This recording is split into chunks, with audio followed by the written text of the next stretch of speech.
Leo hadithi ya mama yetu inaanza leo. Hadithi ya maisha yake, wema wake,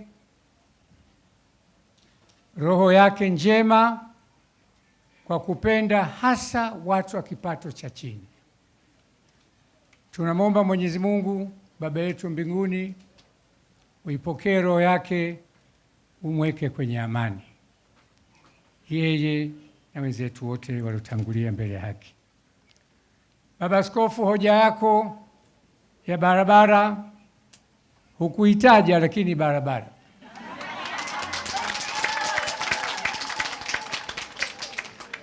tumeisikia,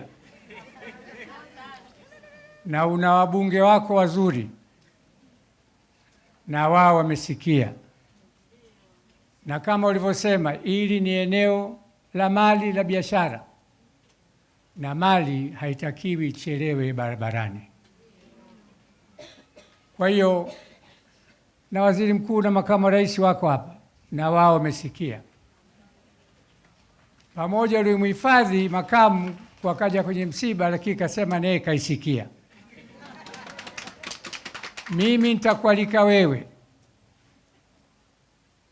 na baadhi ya viongozi wako na shehe wa mkoa wa sehemu hii, niwapeleke kwa waziri muhusika pamoja na wabunge wako wa eneo hili, ili mjenge hoja kwa pamoja, wajue kuwa mali ikichelewa nchi nayo inachelewa.